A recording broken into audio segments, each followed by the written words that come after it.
Well, this season's lit. It's underway. The Bulldogs thrashed the Tigers 34-3 in the Aflac Kickoff Classic. We're back.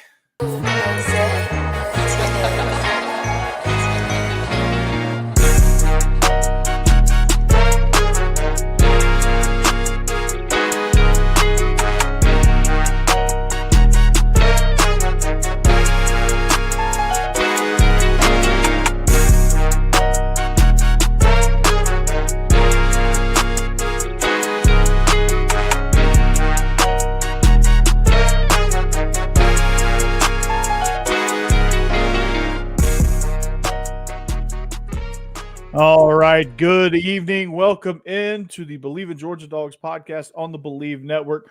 Joining me is my man, the offensive coordinator at Thomasville. It's Israel Troop, man. What's going on, dude? What up, brother? Thomasville, not to be confused with the school right up the street from us, as it is hate week. There you go. So we were talking just before we clicked the live button that we need to, if your players are listening to this, we need to send them a little message, right? Get focused. That's right. Is that the message here? Focus, don't turn the ball over. There you Focus and don't turn the ball over. The key elements of winning football games. Exactly. And that they should do. They should realize that it's hate week and that other team over there across the way is they're focused as well. So you gotta, you've obviously got to lock in or they're gonna beat you, right? Ain't no doubt. Ain't no doubt. Well, those are truer words have never been spoken. So this episode is this show is brought to you by Betonline.ag, your number one source for all your sports wagering needs. If you want to bet it, Betonline.ag has it, right? So they have every stat, every matchup, even live odds and spreads to bet during all of your games. So, Israel, do you think you know your stuff? I like to think so, but I completely jacked up the Vandy versus Virginia Tech. Well, I didn't jack that one up, but get in on the $200,000 mega contest and pick 5 games against the spread every week for your chance to win weekly prizes and a share of $200,000. Also, when the game's over, head to our online casino and get in on a game of blackjack or poker or unwind with one of our 150 slots games. So head to the website today, get in on the action. Betonline.ag. The game starts here. Well, hate that we missed each other last week. I think we were, two ships passing in the night, but we did have Kevin Butler on. That was a great episode. Talking about his days with the Chicago Bears and his 100,000-mile kick, according to Larry Munson, how that was, and then we talked about the game a little bit, and we decided. Our conversation, in case you missed it, go check out our channel. It's there. But the conversation about Clemson was that it was going to be a tight game. They're pretty good defensively up front. They've got some pieces on offense. Cade Klubnik is pretty decent quarterback in his own right. And, this game would be tight and, they have a good chance of covering the spread. Well, guess what happened? They didn't. They did not. So really good to me, Israel, it was a tale of two halves, right? Because Clemson had a really good defensive game plan in the first half. Shut us down for the most part, held us to 2 field goals. And then their offense couldn't really get much going. But tale of two halves for Clemson, really good defensive game plan in the first half, fell apart in the second half, got our run game going. You and I were trading texts. Was it just a sluggish start? Was it a good game plan for Georgia? It's a weird – I mean, this is a blowout, obviously, and you feel good about that, but does it have a weird vibe to it? Not really. It's the first game. So, we both talked about Clemson having a good defense, and they came out and showed it in the first half. It's one of those things to where, you go into the game with a plan, and then, you have to adjust that plan at halftime. And I think that's all it was. I think they did a lot of really good stuff with their stunts, and that secondary is pretty good now. So, moving forward, Clemson is going to be in a lot of games just because of their defense. Hats off to those guys, but it just goes to coaching. You get in halftime, make adjustments like we did. And I mean, like you said, it's a tale of two halves. We look like, the Georgia that we thought that we would look like in game one. And it's like that sometimes. People hit the panic button already. Why is Bobo running up the middle? Well, I mean, it opened up later on in the game, so there's that. And you know just as well as I do because you've called plays. That first half never really goes according to plan sometimes, and then you have to go in at halftime and adjust, and that's what happened. I think the jitters. I think Brock was trying to do a little bit too much in the first half, and then you realize, hey, I got some Ferraris out here. Let's try to get them guys the ball, and I think that's what happened. And you see what happens when you get the ball to guys in space that are really really fast. It's an amazing thing. Colby Young, London Humphreys scored a long touchdown. You had Dominic Lovett get in on the action. You had Nate Frazier, man. Jeez. That guy's going to be a problem for other teams. We haven't had a real breakaway guy, that can turn the burners on, but he definitely did a couple of times against Clemson. Yeah, absolutely. I was thoroughly impressed watching that, and just seeing the game plan unfold. I mean, it's just when they stop one weapon, another weapon is there. There's things like I like the identity of the offense, and a lot of the talk coming into this game was after watching Georgia Tech completely dismantle Florida State, which that win is becoming and probably will become or probably will unfold as a less impressive win than once thought. But many were saying, I heard a lot of comments of, hey, did Georgia really hire the right offensive coordinator, last year with Mike Bobo and letting Buster go to Georgia Tech? And I was like, well, Buster did do good, but Mike Bobo's good in his own right. And he showed that, I think, in with the game plan, the setup stuff, and just kind of easing Carson into the game. Also, I think was good because when you go up against a defense like that, you have to kind of, it's like a heavyweight boxing match. You have to kind of pick your punches, and then as the rounds go on, you start to take more shots and you start to land more shots. So, and that's exactly how it played out. Absolutely, and you don't want to. Everybody's expecting this really, really high-powered offense. That's not what Georgia is. Georgia is an efficient offense. Georgia is get the ball to guys in space. Georgia is a run the ball up the middle because we have really fast guys that can really run through tackles, and we have a really, really good offensive line. So that's our pedigree. If we happen to score, 30, 40, 50 points, it's just because we keep doing what we're doing. You know what I mean? We're not going to put anything extra in just for, the dog and pony show. We're going to run our offense, which is a really, really good offense. And that's just the recipe. We're not a team that's just going to air it out, 70 times in a game, which, tends to happen. That's what people want to see. But, I mean, at the end of the day, you want to win the football game. No matter how you do it, you want to win the football game. And people want to see what happened to Arkansas Pine Bluff. They got 70-pieced. Yeah. I'm in a super dog league. And I took them. That's not what we do.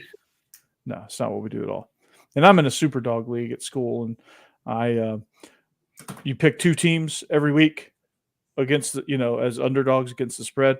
I picked North Dakota State, which was a really good selection. They covered, almost won. And then I took Pine Bluff because, it's a 50-point spread against a struggling team like Arkansas. Well, Arkansas is not really struggling too much, or Pine Bluff is completely awful, and they got 70-pieced. I'm like, come on now, 50 points, you could score one. Yeah, you could, geez Louise, come on now. So I got to be careful of the spreads that I pick up because it was brutal. But now going back to Georgia, though, I mean, offensively, man, this is just, again, it just shows how they wear on you. They grind you to a nub. They control the tempo. They control the clock. And, it's really just a kind of a system where, you run counter, then you run jet sweep off a counter, then you run a play action off counter, you got some RPO stuff off counter. Like everything kind of builds on itself. So like it's like almost like you have these trees that are just full of plays that kind of maneuver off of each other. So it's yeah. It's amazing to me. I think it's something that when you look at it, when you digest it, when you break it down, you'll notice that it's not quite as simple as it looks or appears. No, it's just one of those things to where, I mean, if you watch the first half and you watch the second half, and you can tell that Carson was off. You know what I mean? He was off on a couple of throws that he normally makes. And like I said, you're dealing with the new cast out wide. But I think we also threw the ball a little bit more than we wanted to in the first half. That's what it looked like to me. And I figured, we're just setting up throwing the pass, set up the run. You know what I mean? Yeah. But then that's what halftime's for. You go in and say, hey, this is what they're doing. Make some adjustments up front. Hey, this is what we're going to do. Come out, score for touchdown the very first drive of the second half, which Kirby Smart always says the most important drive is the very first one after halftime. So, yeah. That's just one of those things where, dang, here we go. Then, our defense is still lighting it up. I mean, they had a little help from Clemson's offense as well, but, that's what you do. That's what a dominant team does. You keep them down while they're down, and you give the ball back to your offense, and we go back down and score. I mean, it's a cycle. I don't know what people want to see, but that's how you win a football game against a real it now. And purposes by saying this, Clemson's defense is really, really, really good. So I think that is what we did Saturday is the recipe of what we're going to need moving forward to winning these games as we get down the slate of the SEC. Yeah, absolutely. I mean, just being able to win the physical battles, things like that, are going to come in such handy when you get to this conference slate, especially when you're traveling to Tuscaloosa, you're traveling to Austin, you're traveling to Oxford. Those type of games, those type of situations are going to come in handy because, hey, against an explosive quarterback like Jackson Dart or Quinn Ewers, you're going to have to control the clock a little bit defensively, and you're going to have to offensively. You're going to have to be able to run the ball successfully.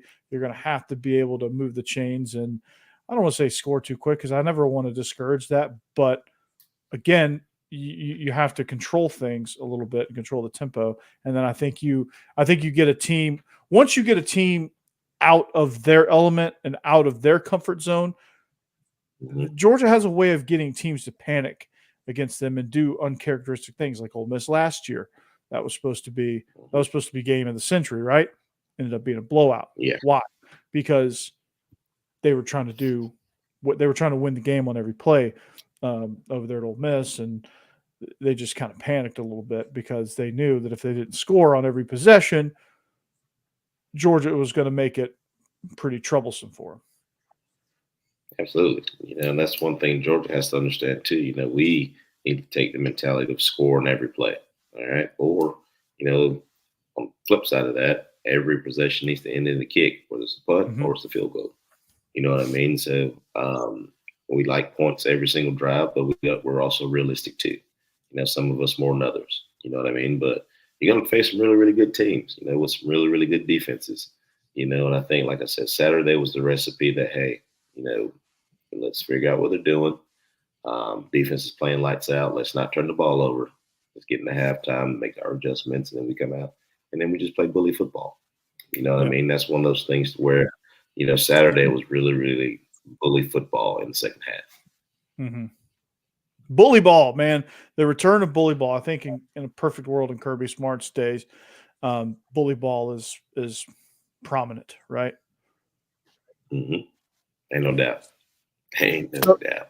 So looking forward, looking ahead, you come off a game like this against Clemson, everything is the momentum is riding high. You've got a massive highlight with Malachi Starks and his interception. But this week against Tennessee Tech, what is the focus here? What are we looking for to know that Georgia is still on track? I think you kind of work some things in the game that you wanted to work against Clemson that you really didn't get to. I think you incorporate those in this game, and also I think about building depth on the defense. You know what I mean? Michael Williams, has a sprained ankle. Got a couple guys with some nicks and bruises. And I think this is a good game to build some depth. Can these guys do it? My man Jackson back on the back end had a really, really good game. Seeing Bolden on the back end this week. I've worked some corners in because our corner play was a little bit sketchy for a little while there. Obviously, they bounced back. Like I said, it's the first game for those guys too as starters for at least two of them. You know what I mean? So, just getting those guys more reps. And I think this is a good game to get reps in, good quality reps, against a quality opponent. Every team you play against is a quality opponent. Sure. So this is just a great game to get some guys in and see what they can do, honestly.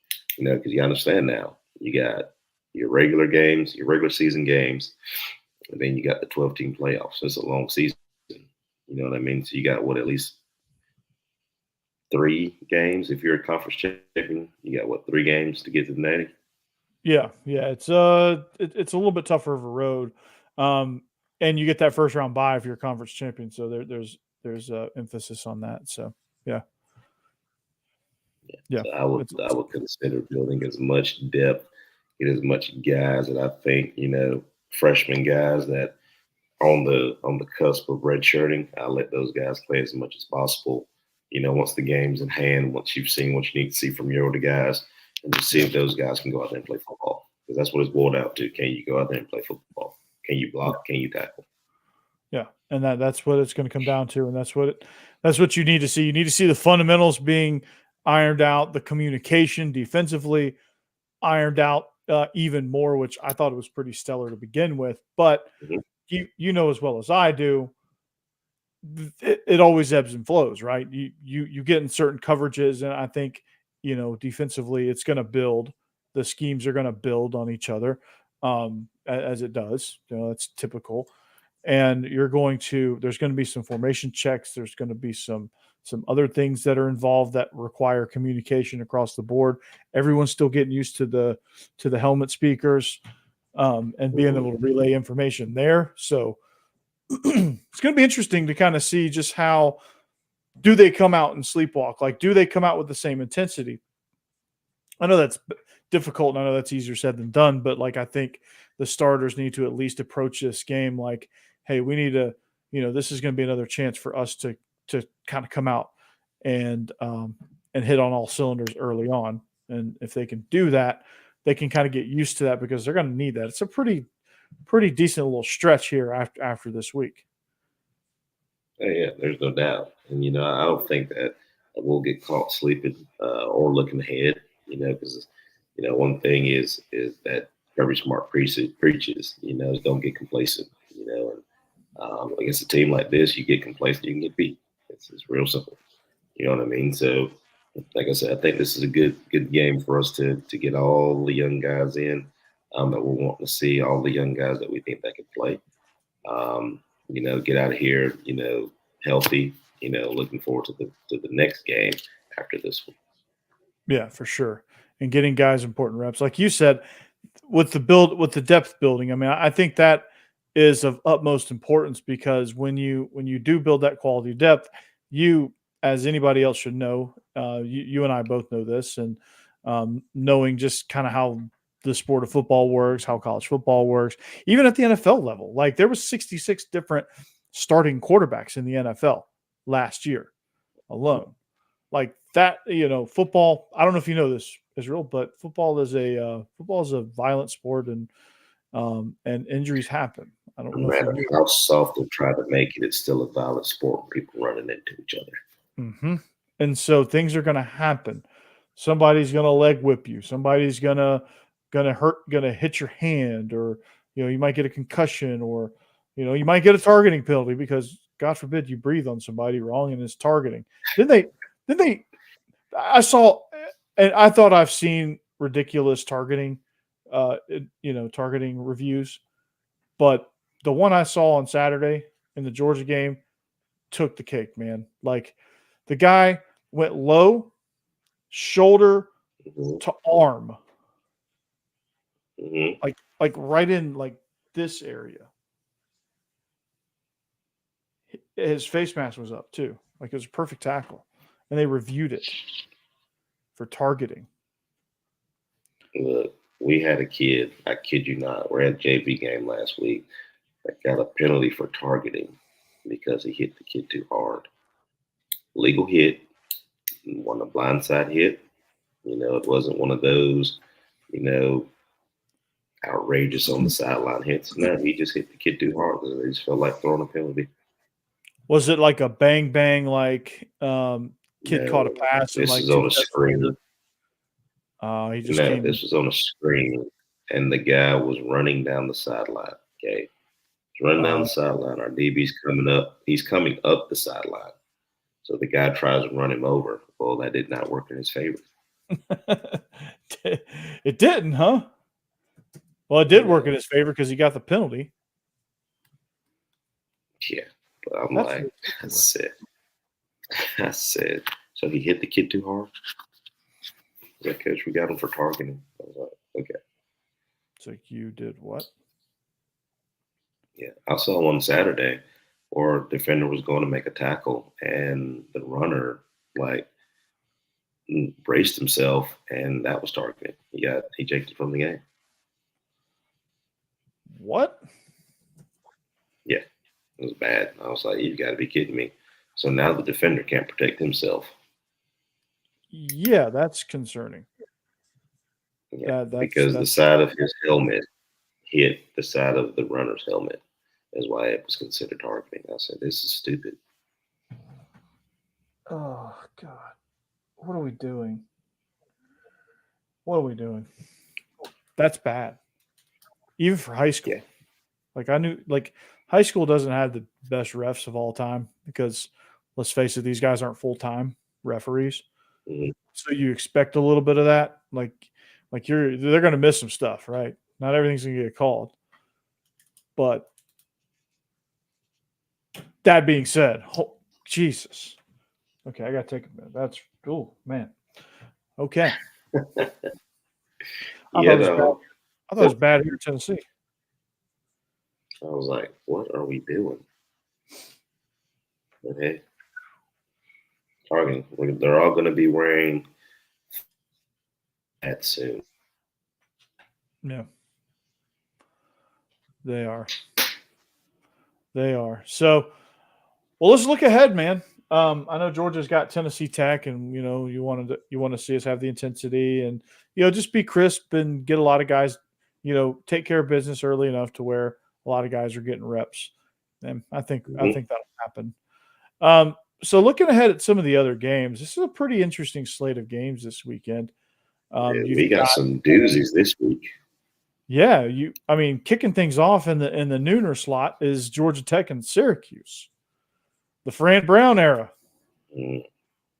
That's going to be a fun one. Your boy Jackson Meeks had a nice little game last week. He did. I really want to go for Syracuse in this game, so I'm going to go with Syracuse in this one. I think that Coach Brown's got a group going now. Georgia Tech's going to be tough. I think they've got a new attitude. I think they've got a new mentality about them, or new identity. Both on the offensive and defensive side of the ball. But I'm rooting for Coach Brown and those guys. Nick Williams is there with them as well. So I'm excited for them. Yeah. Now this is a family thing for me, so I've got to. This is gonna be terrible. People are probably gonna be like, people are gonna line up with pitchforks and torches outside my door when I say this, but I'm rooting for Georgia Tech to score a bunch of points. I don't care. I don't care if they win. Well, ultimately I do, because I think that's Buster's best way of getting out of the trade school from North Avenue.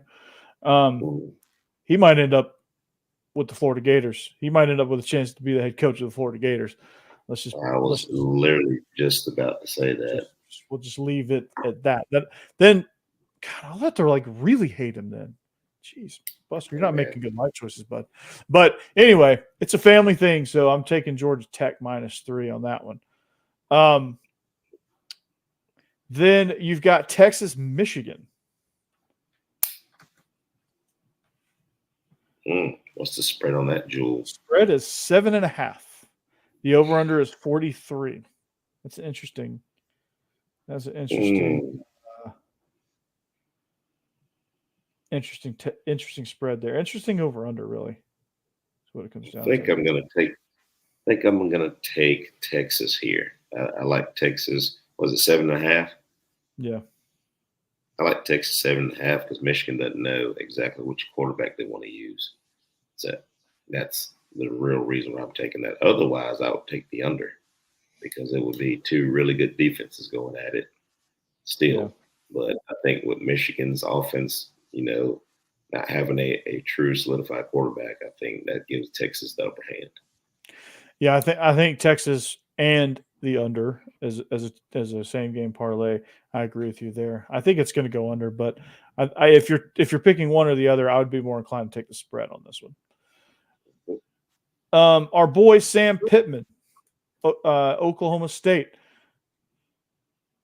This noon slate is insane. By the way, these are all noon games. I got to get my four square TV. I might have to bring another TV in the living room. I'm going to need DirecTV to get their head out of their ass and make a deal with the ESPN because this is going to be unacceptable. I'm gonna be forced to watch Jacksonville State versus Louisville because that's the only thing I can get on ESPN Plus. Might have to borrow your YouTube TV account. I say shout out to YouTube TV. Appreciate you. But I don't know. This is a tough one because I think Arkansas. I think they've got a good deal. By the way, what is it? It's also 7.5 favored to Oklahoma State. I think I'm going to Arkansas here. I think it's going to be close. Arkansas is pretty sporty now. The over/under is 62.5. Where do you stand on that? I'm taking the under. That's a lot of points. It's a lot of points. Yeah, I'm going to take the under there. And you know what? Screw it. I'm going to agree with you. I have no good reason to pick Oklahoma State. No, me neither. Other than ever since Coach Gundy shaved his mullet, you can't be trusted. So I'm definitely going to Arkansas. Yeah, I have no reason to pick that. Auburn hosting Cal. This is an interesting one at the 3:30 slot. It's a big recruiting weekend for Auburn. Yeah. Cal is 13-point underdogs. In case you're wondering, I have to bump that out with 10, and I'm taking Auburn. Yeah, I know. I'm gonna take Auburn too. I just don't trust Cal. This is a SEC versus ACC game. As weird as that sounds. The Cal's in the ACC. I did not know that. They are in the ACC. Wow. Yeah. Mm-hmm. Yeah, I think I'm going to bump that down with Betonline when I make my bets on Saturday. I'm going to bump that down to 10 because it is in Auburn, and I don't know much about Cal as far as what they have this year. Now, they were pretty good last year, but I don't know what they got this year. So our first conference game is South Carolina at Kentucky. I'm taking Kentucky. You don't even have to explain anymore. Take Kentucky. The look on Coach Beamer's face. He knows he's screwed. It's a 10-point spread, just so you know. Yeah, after the game, I'm like, yeah. He's screwed. It's like in Major League where Rick Vaughn shakes off the fastball and everybody in the stadium knows that he did it and he's screwed. They're like, he's screwed. Oh yeah, he's screwed. El Clasico. Iowa versus Iowa State. Or as my friend calls it, El Asico. Because it's ass. I think I'm going to take Iowa here. I like Iowa's defense. What's the spread here? Do you think they can score 2.5 points? I think they can score 2. I think they can kick field goal. Yeah, they might luck out, kick a field goal. The over-under is at 35, which is hilarious. That's a lot of points. That is a lot of points for that game. Oh, 35. I think three-quarters of those would be Iowa State. Yeah, I think I think they could like 12-9. Yeah, I think I'd take Iowa there. These are some of these spread. Shoot, the early slate is really good. The night slate is kind of lacking a little bit. Colorado, Nebraska, Coach Prime. I want to take him so bad. I really do. That defense is suspect. The defense makes me say no. Yeah, they're so explosive, but they just can't stop a nosebleed yet. No, they can't. I think Raiola's going to cut them up. And I'm taking the under. It's 7. 7. I don't know, man. Like, I know I said Nebraska just now, but the more I think about it, I think this could be a field goal game. I think this could be a 5-point game like the North Dakota State game was. What's the over-under? The over-under is 59, which I'm kind of inclined to take the over. I think I'm gonna. If I had to pick one, I would just take the over here. I don't know that I want to touch the spread, but if I had to touch the spread, I'd be inclined to take Colorado because I think it's gonna be a close, high-scoring game. Yeah, I think I will be. Yeah, I think I'd take Colorado too. I just like Shedeur. I bet Shedeur and those weapons he's got on offense. The offensive line looks a lot better this year. So I would take Colorado, and I think I would take the over in Colorado. Yeah. All right, a couple more interesting games. Well, Oklahoma-Houston, when it was back in the spring, was a really interesting game, but now it's Houston's 30-point underdogs, basically. I'm not asking us to touch that game. I just thought it was hilarious that Houston was once well thought of, and now they're 30-point dogs to Oklahoma. Here's the interesting spread because I think Boise State, a lot of people are saying that they're going to possibly be the G5 representative in the 12-team playoffs. They have the best chance, maybe. They're 19.5-point dogs at Oregon. Oregon struggled a little bit. Oregon struggled, and homeboy ran for a mile against Georgia Southern last week. So I like Oregon in this game, and I think Oregon's defense is a lot better than Georgia Southern's. Yeah, I want to pick Boise State to cover this so bad. And I also think it's a trick that Oregon did that on purpose. Yeah. Dan Lanning There's no way you're telling me that Dylan Gabriel, who played at UCF, who's played at Oklahoma, looked that bad in a football game. Yeah, there's no way. You can't convince me of that. No, you can't either. So that's why I'm taking Oregon. And then the last one is SEC after dark. Mississippi State at Arizona State. It's a weird matchup, but it's only a 6.5-point spread. Arizona State's favorite, by the way. In favor. Arizona State's favorite. Oh man. Yeah, the over-under. State played last week. They did. They played a cupcake, and they played Eastern Kentucky, and they beat them 41-3. It's in Arizona. Yeah. It's a tough one because Jeff Lebby, he knows how to score points. They're going to be able to score points. I'm inclined. I don't think they have much defense. I don't think they're going to play much defense, but I do think he's inclined to be able to score with you. This is going to play out kind of like I see it playing out kind of like the Colorado-Nebraska game where it's so back and forth that no team really ever pulls away. So I could see this being over under 60. I could see this hitting the over. I can see it hitting both too. Like both teams struggling to score. Yeah, because they're both bad. But I don't know. I think both teams have pretty bad defenses, so I think they'll score pretty easily. That's just why I'm Give me inclined. Mississippi State and the under. I'm gonna go Mississippi State in the over because I think it's gonna be a shootout. I think it's gonna be I think it's gonna be 40 to 40 something.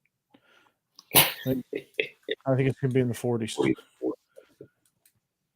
Yeah, I think it's gonna be 40 something to 40 something. I think it's gonna be up there. I don't think you know those like like featherweight tight undercards boxing matches, where they're just wailing on each other. Yeah. Got the good old fashioned pillow fight going on over here, guys. It's two like 120-pound guys wailing on each other. I think this is what that's going to be like. Where there's not much damage done because they're 120 pounds, but they're just there's no defense whatsoever. It's like rock'em sock'em boxing. Which you just look at there and say, "What are we doing?" Yeah, what are we watching here? That's the kind of game we're gonna see there. Yeah, I said that in the box a couple games ago.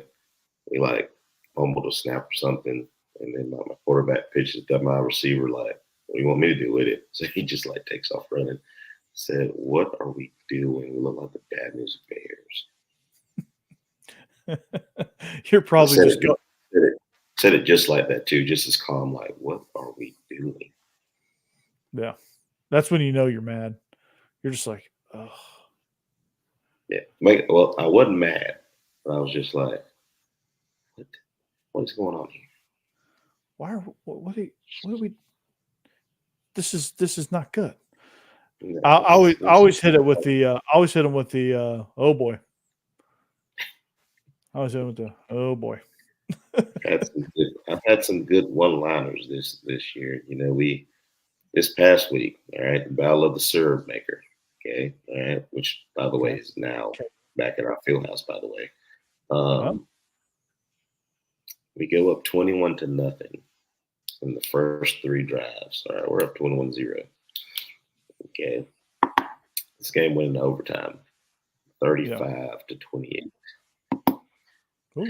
I'm sitting up in the box, and I'm like, I look at our defensive guy that's sitting next to me. I said, "Could you imagine? Can you remember when we were up 21-0 in the first quarter?" I'm like, what are we doing? What's going on here? It's like not good. It was just like, hey, never mind, y'all are good now. Y'all need to simmer down. But I guess that's what it made me think of that for some reason. I'm like, I guess that's what Georgia wants us to go up really, really big. You got to understand something now. You got to sustain that for a very, very long time. Yeah. You know what I mean? So, you got to worry about your team getting complacent, and you start doing stuff. And really, for us, it's just you start doing stuff that you weren't doing in those first 3 drives. Like the same play, like one person's free now. So what just happened? Yeah, what's going on here? I would rather have a game like Georgia had, in the second half than have one like we had in the first half. You know what I mean? To where you're up, and then all of a sudden you hit this lull, and then you have to fight your way out. I would rather, have 3 points and then turn it on in the second half. The games are won in the second half anyway. Yeah, I mean, you need to hit your stride in the second half anyway. You don't need to be coming down. Vandy almost learned that the hard way. Shout out to the Commodores, man. Hot dang. But except for those douchebags messed up my parlay on Saturday. The only team to mess up my parlay was those guys. Well, you bet against them. I could have told you not to bet against them this year, at least. Most years it's okay. This year it's not. They have Diego Pavia, who he is the Johnny Manziel 2.0. Have you heard him? Have you heard him talk? It's hilarious. It was 10.5 when I looked at it. Okay, so I was like, that's a little bit much. I was like, let me bump this thing down to 8. With Virginia Tech. And I was like, this is going to hit wrong answer. I look up and it's 17-0 Vandy. I'm like, what is going on here? They're bullying them. They're pushing them around. That their high-powered quarterback can't get anything going. Yeah, And then and Diego Virginia Bobby. Tech's supposed to be like the surprise of the ACC. It's like, oh, these guys are going to do this. Well, they're a surprise, all right. Look, Vandy, listen to me very, very carefully. If I were you, I would petition to go to the ACC because it looks like they need some help over there right now. Well, Vandy could win the ACC for sure. Oh, there's no doubt. And by the way that Boston College looked last night, I think it'd be Vandy versus Boston College for the ACC championship. Yeah, I think Miami might have something to say about that one, but oh yeah, I always forget Miami's in there because they're actually pretty good this year. Yeah, they're a forgettable team lately, but not this year. Cam Ward's nice. He's good. I think they're finally starting to use guys like they're supposed to. And poor Billy Napier. I got in a whole argument with one of my buddies about that. I said, you got to understand something. Like, he inherited that. He was like Willie Taggart when Jimbo left. Like, this is what you inherit. Good luck trying to fix it. Okay. So now, a good bit of it can be his fault. But he went the Jeff Collins route. So yeah, I'll side with your friend for a little bit here. He went the Jeff Collins route where he was creating all these wacky titles for everybody, like game changer coordinator and, assistant director to the director of football, game changing operations. Silly stuff like that. Losing sight of, we need to recruit. We just need to do what we do. And they can't. They can't. Like he can't blame Dan Mullen for his in-game stuff. No. I'm definitely with you on that. I'll give you outside of football, outside of game stuff. I will give you that, but I can't give you the in-game stuff. In-game stuff is all G5 Billy. Billy would be a great G5 coach, and there's absolutely nothing wrong with that. He would be a phenomenal coach at like UL Monroe, where he came from. He'd be a great coach at like a Sunbelt school, like Georgia Southern. Georgia Southern gives up more points than they did the other night. It's gonna be real. They might be looking at G5 Billy, but there's nothing wrong. Like, some people are just made for group of five, and he's one of them. That's okay. He's not made for the Gators, and he's certainly not made to get out of a mess that Dan Mullen created. That's for sure. So he was plagued by that and made it worse by his in-game blunders. So, and it's happening at Florida, so I'm happy. Yeah, it's hard out here in these streets. Mm-hmm. Except in Athens. It's not hard in Athens right now. Not hard in Athens. No, it's hard to stay humble when your quarterback is he's a Lamborghini with Beats and private jet company and a really, really famous girlfriend. Yeah, and remember, these same people, I try to remember that. When we lost to Alabama, on the last play, talking all that trash, and now your teams got one coach crying at the podium, and you got one that just doesn't know what to do. You can see it on TV that Coach Norvell was just like, what? Anybody could have told him what was going to happen with DJ. And then, you got a situation down in Florida, which makes this the best time of the year, college football season. Yeah, it's insane. Like, and even in like the 12-team playoff era where one loss isn't going to kill you, but two will. And Florida State is Florida State's going to have a hell of a lot more problems than just two losses. I can tell you that. Florida's not going to have to worry about the playoffs, but my wife's not real happy about it. She was not happy last night. When you get worked like that by Bill O'Brien, who good coach, but that's about it. I just don't think he's very relatable. But they like him up there. They love him up there. Well, good for them. Good for them at Boston College. I'm happy for that. I just don't have a whole lot of faith in him.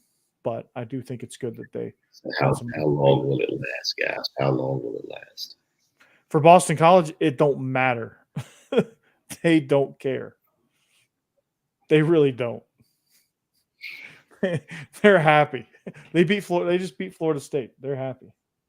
Absolutely. Shout out to They're, my man Thomas Castellanos last night for putting on a show for the crowd. Loved it. there you go. Hell yeah. So yeah, I'm looking forward to it, man. I'm looking forward to this season. I think it's gonna be fun. USC, dude, we didn't.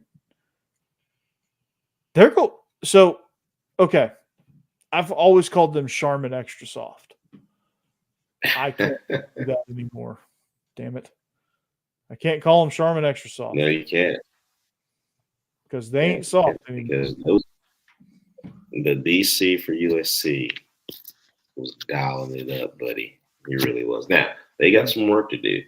But did you see the graphic at the beginning of how much everybody's body has changed? And that's the difference.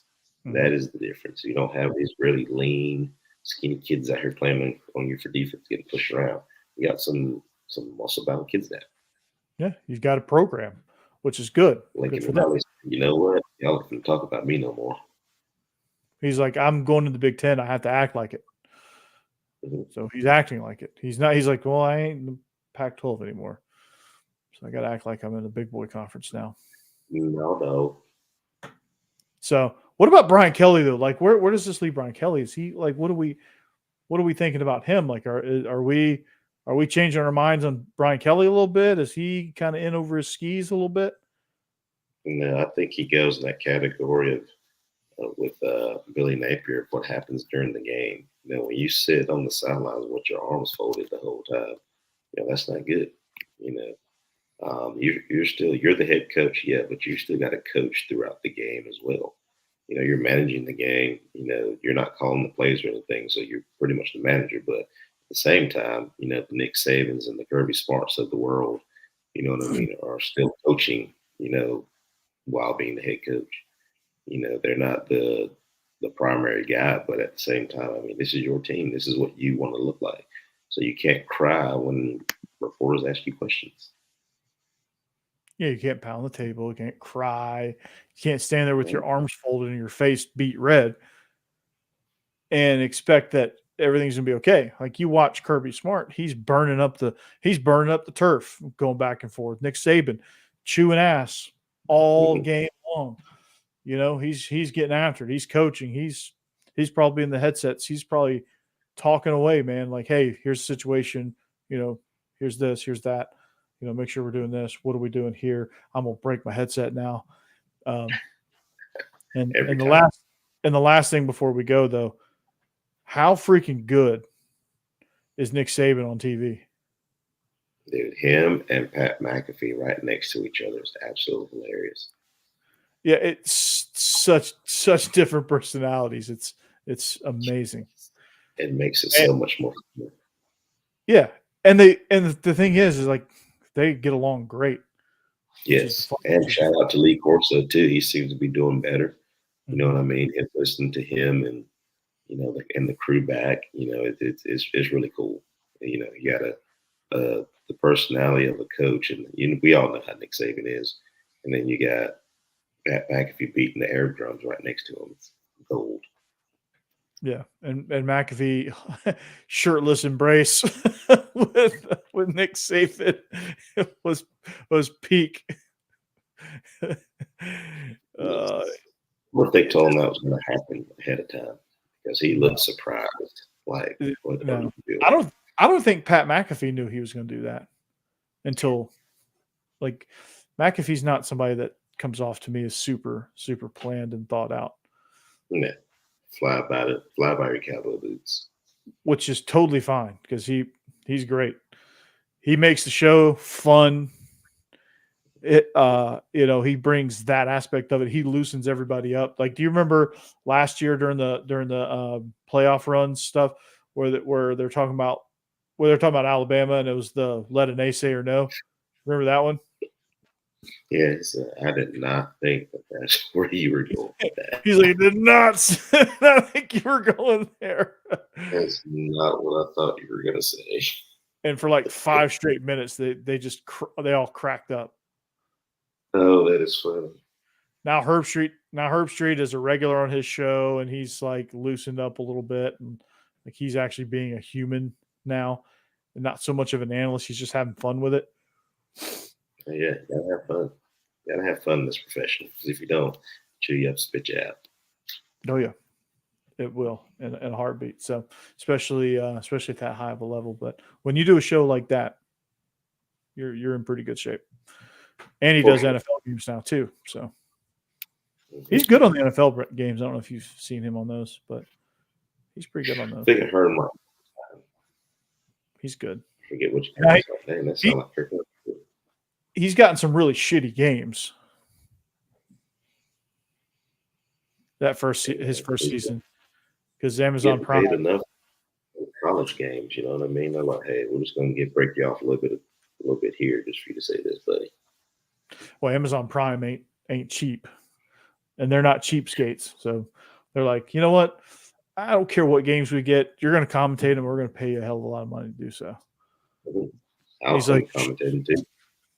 Hey, if you want to get out of this whole coaching thing, you and I can be a duo. Mm-hmm. Travel, go to games, commentate. One day, just never know. You and I could be Tirico and Collinsworth on NBC, or Kevin Burkhardt and Tom Brady. That would be good. Be a good combo. We could make enough where I didn't have to work anymore. It'd be perfect. Well, let's make it happen. Get your contacts at these major networks. use your former player card here. Let's get these contacts going. Like, hey, ESPN, I used to play for Georgia. Don't you? That's cool, right? Hey, I'm gonna do play-by-play. All right, dude. Well, that's gonna do it for us here on the Believe in Georgia Dogs podcast on the Believe Network. We're almost in a state where I forgot we were recording, but that's going to do it for us here. Make sure you check us out each and every week. We're going to go live every Tuesday night. We're going to give you picks. We're going to give you recaps, stuff like that, and look ahead. It's going to be a fun season. Got a lot of action ahead of us on the Believe in Georgia Dogs podcast on the Believe Network. We'll see you next week. Peace out. Go Dogs.